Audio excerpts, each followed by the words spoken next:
बसंत ऋतु भारतीय कैलेंडर में माह, फागुन और चैत महीने में होती है, जो सर्दी से गर्मी की ओर मुख्यतः बदलने वाली ऋतु है।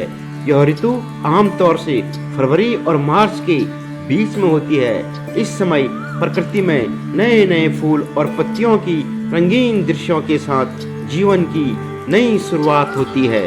माह महीने के 5वें दिन को बसंत पंचमी कहा जाता है और इस दिन भगवान विष्णु और कामदेव की पूजा की जाती है। यह दिन बसंत ऋतु का आगमन संकेत करता है और साथ ही विद्या, कला और संगीत की देवी माँ सरस्वती की पूजा भी की जाती है। लोग इस दिन सरस्वती माँ की मूर्ति की पूजा करते हैं और विद्या की प्राप्ति के लिए आशीर्वाद प्राप्त करते हैं। बसंत पंचमी का विशेष महत्व है। यह ऋतु बदलते हुए मन, आत्मा और प्रकृति में नई ऊर्जा का संचार करती है और लोगों को नई ऊर्जा और उत्साह से भर देती है। यह पर्व प्राकृतिक सौंदर्य के माध्यम से प्रकाशित होता है और इसे बसंत ऋतु के आगमन के रूप में मनाने का एक माध्यम माना जाता है। इस दिन लोग पर्यावरण में हरियाली को देखकर खुशी मनाते हैं और विशेष रूप से पीले रंग के वस्त्र पहनते हैं।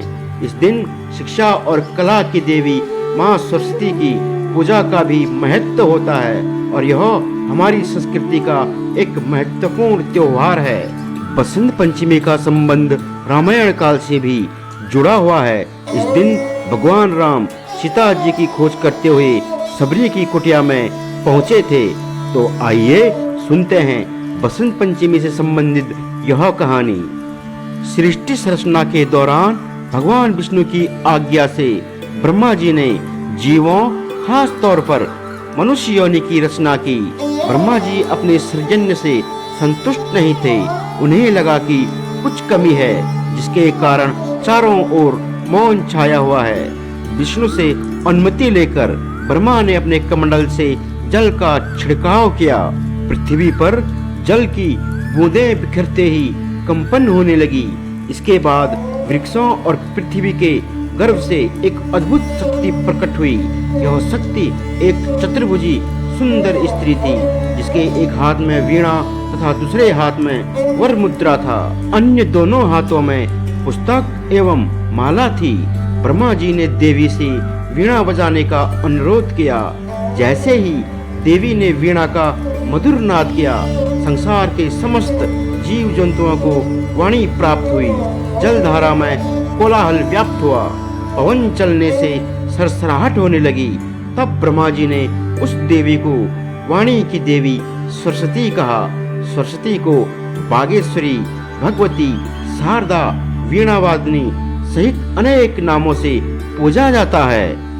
कहते हैं, जब माँ सीता को रावण हर कर लंका ले गया तो भगवान श्री राम उन्हें खोजते हुए जिन स्थानों पर गए थे, उनमें से दंडकारण्य भी था। यही सबरी नामक भीलनी रहती थी।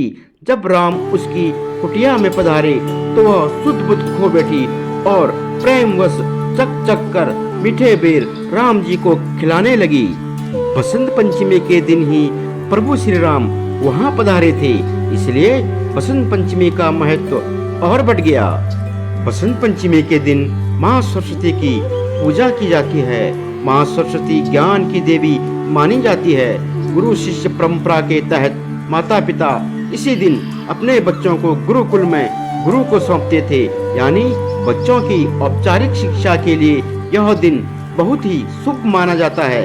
इस दिन कोई नया काम शुरू करना, बच्चों का मुंडन संस्कार, अनुप्राशन संस्कार, भूमि पूजन, गृह प्रवेश या अन्य कोई शुभ काम करना बड़ा ही अच्छा माना जाता है। विद्या व कला की देवी सरस्वती इस दिन मेहरबान होती है, इसलिए उनकी पूजा की जाती है।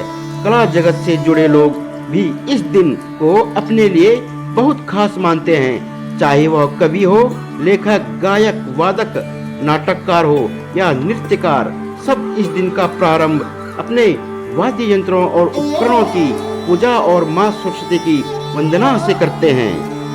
बसंत ऋतु को सभी ऋतुओं का राजा माना जाता है, क्योंकि यह एक महत्वपूर्ण त्योहार है जो बसंत ऋतु के आगमन का स्वागत करता है। बसंत ऋतु को सबसे हर्षवर्धक, सुंदर और प्रिय ऋतु माना जाता है, जिसमें प्रकृति का सौंदर्य और फल फूल की खुशबू सबको मोहित कर देती है।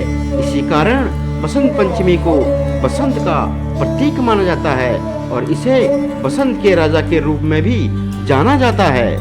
इस दिन के माध्यम से मानव समुदाय नए जीवन की आशा, संवेदनशीलता और उत्साह का स्वागत करता है।